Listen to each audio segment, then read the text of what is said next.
some questions out of the chat. One was Scott and Ray. Would you comment on the alternative to either capitulation or nuclear war, which you both discussed earlier today on the International Peace Coalition online meeting? How can we cooperate with other nations in a new security development order which provides the alternative, given the growing support in the global South for such a new order? You want to take that one, Scott?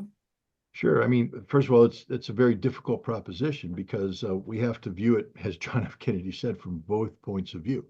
It can't just be about what the American side thinks. We have to put ourselves into the Russian side and say what's a middle ground for them, and we have to find one that's mutually acceptable. Unfortunately, this conflict in Ukraine has reached such proportions that finding a middle ground on conflict termination is going to be very difficult, if not impossible. Russia is insisting on terms that equate to unconditional surrender.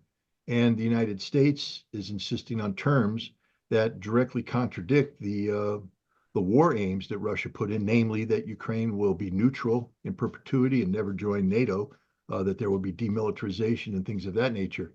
So I think the key thing here is to find middle ground on Ukraine. What an acceptable future for Ukraine would be, but that has to be wrapped then in a larger European security framework, something that Russia actually proposed in December of 2021. I think December 17th, actually, they put forward draft treaties. God, you read them today and you're like, should have taken advantage of that. World would be a much safer place, but we ignored them. And now we found ourselves in this war that has gone badly for everybody, but especially for the Ukrainian people. I mean, hundreds of thousands of dead soldiers, tens of millions of displaced people, $1 trillion worth of destroyed infrastructure, and no hope for a better future.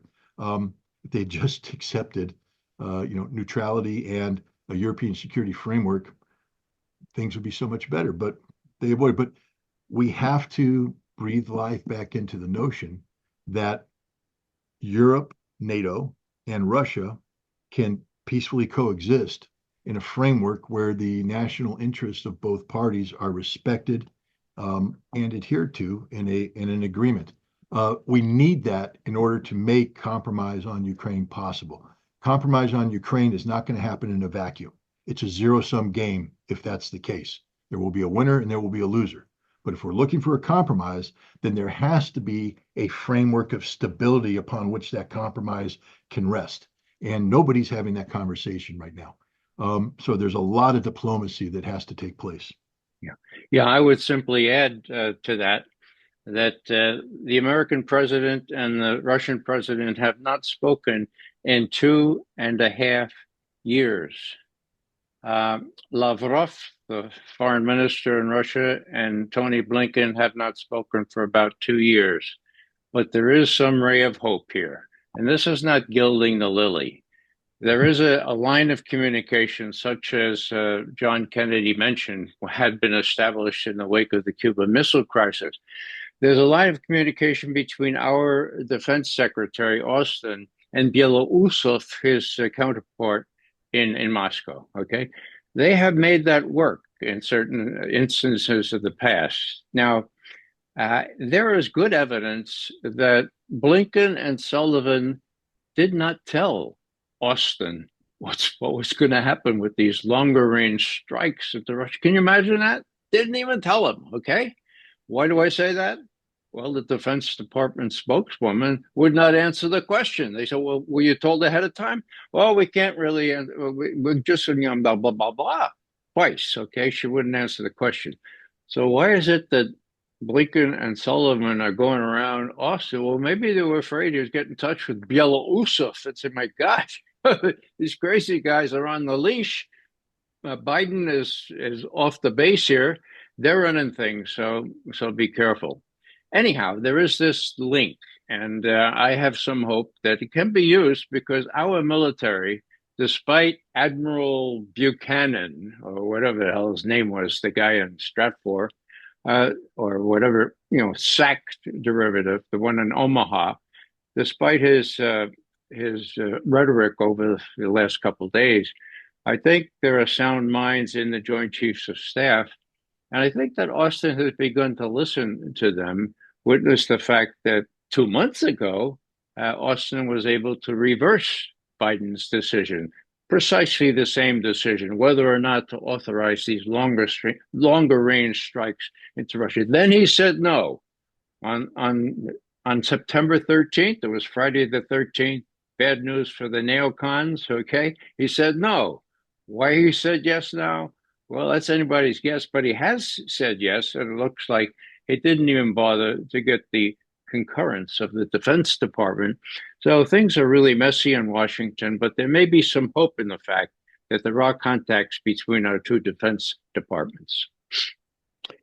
I know you have to leave in a couple minutes, Scott. Is there anything else you wanted to say in response to? Well, I mean, that I just want to bring up the point. I don't believe in conspiracies. I really don't like them at all. But what Ray just said isn't a conspiracy. We have a solid evidence that the Secretary of Defense, who's responsible for, he's in the chain of command when it comes to decisions relating to military and war, was deliberately sandbagged, was cut out of the loop by two interested parties, the Jake Sullivan and Tony Blinken, and we have no evidence that the president made this decision. The president hasn't taken a question on this yet. He hasn't made a statement on this yet. Other people make statements about him, but we have the real possibility that Tony Blinken, working together with European interests, are carrying out the equivalent of a soft coup, and in an effort to what they call Trump-proof the policy, Trump-proof the institutions, so that when Donald Trump becomes president on January 20th, he won't be able to achieve the goals and objectives that he set out that the side that lost the election objected to. So this is a dangerous time for American democracy. It's not just about the survival of the American state, but the democratic processes that should be in place don't appear to be working at a time when we could very possibly go to nuclear war. And unfortunately, at this juncture, I have to bid you all a fond farewell. Thank you very much for inviting me. And I turn it over to Ray McGovern, who is more than capable of picking up the baton. But thank you very much. At ease, Major. Thank you, Scott. Thank you. Thanks, Scott.